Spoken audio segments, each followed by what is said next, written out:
My last video was titled How to Deflame, Lose Weight, and Reverse Diabetes with Twinkies and Double Cheeseburgers.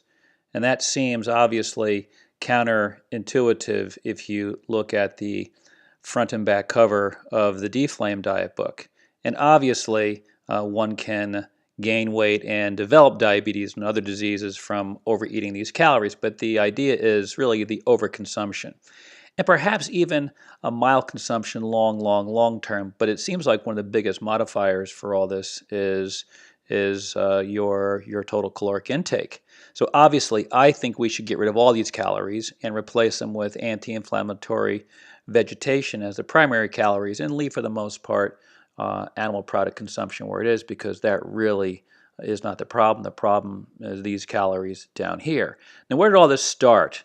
Well, cheap food, easy to make, big profit. Big profit plus advertising, and advertising generation after generation, and having your parents get conditioned, your grandparents, your great-grandparents, and then it just kind of flows down. We don't even think about it. So where did the promotion of all this start? Well, not only was it the food industry itself, it was the USDA participated in this. This is back in 1912. And at this point in time, my grandmother and her sister were not born yet. They were born in 1913 and 1914, respectively. So in 1912, a year and two before they were born, this is what the USDA came out with. And notice where I pulled this information from, plenteousveg.com. I want to give this person, whoever this is, credit for this. They pull all these posters together. I found out about it because someone sent me a picture, an image, showing a poster that said, "Simple suppers are best." So I Googled that and came to this website where all these are located. You can go read and find it for yourself if you wish. So 1912, the USDA told the public, the best food we have, give your children milk. How much should we drink? Does it tell us here? A quart more a day?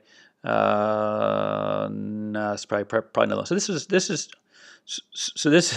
1912. Milk, not vegetables. Not if you watched my previous videos where you see the people from Catawba, where they lived on sweet potatoes, taro, yams, fruit, and fish, and coconut, and live forever without disease. No, in America, drink milk. So that wasn't enough. So 1913, because there was a surplus, I suppose. Don't really know. Maybe they were prepping for a World War I. Who knows? And what do we have? Corn. Corn. Food of the nation. So 1914 to 18. Food of the nation, corn. Serve some every meal. Really? I mean, it's just amazing. You can't make this up. So between 1912 and 1918, what were the people told to do? Drink milk, eat cottage cheese, and then put it all on top of cornmeal pancakes. That's your diet. So we move a little further when, and this is I have a picture of my great aunt and my grandmother, and they kind of looked like this. They're kind of dressed like this. This is the Simple Suppers Are Best poster that I was sent. Simple suppers are best. Feed your children, the little creatures who you love more than anything on earth. Feed these kids bread, milk, and plain cookies. That was their recommendation.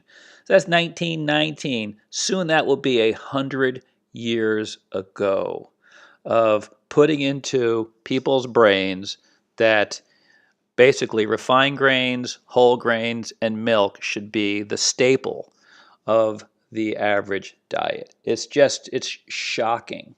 And it just carries on year after year after year. So what's next? What year's next? Here we go. Moving toward it. World War II. This is beautiful. Here you go. Ready? For pep and vigor, get your vitamin donuts. So from 1912 to 1945, we were told you got to eat sugar, flour, milk, corn, and cottage cheese. That's it. It's amazing. Now, of course, the average American back then had gardens growing everywhere. The average person now has no garden. It's obviously being revitalized, and lots of people do. But the average person now, they probably don't even know where these whole foods come from, because all we see are processed foods everywhere. So moving along further, what year was this? This is after this. This is a little boring, but this is 1950. 1950. This is just fantastic. So I wasn't even born yet. 10 years later, I was born in 1950. Bring out the nurse-like looking people. This dairy product has merit because it is economical, quickly made, nutritious, attractive, and delicious. And what do you think that is? What do you think this dairy product with all this impressive merit has with nurse-like looking ladies? Here we go. Ready? I'm going to unveil it for you. There you go. An iced cream cake with cookies around it. There it is. Right here. Delicious. This has merit. It is nutritious. So when people are confused about diet, it should not be. There should be no reason for confusion about the confusion.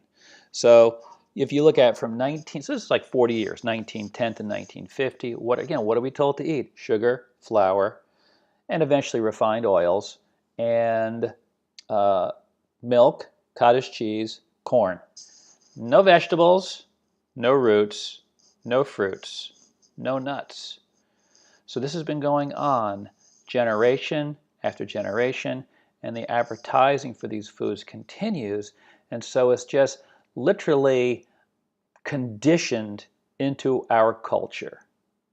And so no one should feel surprised when they have the internal battle that goes on when people try to lose weight and give up these foods. Is literally bred into your DNA from a psychological marketing perspective. So giving up these foods can lead to literally withdrawal experiences, which are way less, of course, than addictive substances, but you get the same withdrawal effect. You get an emotional reaction when people are told that they should probably just give up these calories. Now, the previous video I said you can lose weight, obviously, with Twinkies and double cheeseburgers, but the problem with eating those foods is that you still keep giving your limbic system the taste of these foods.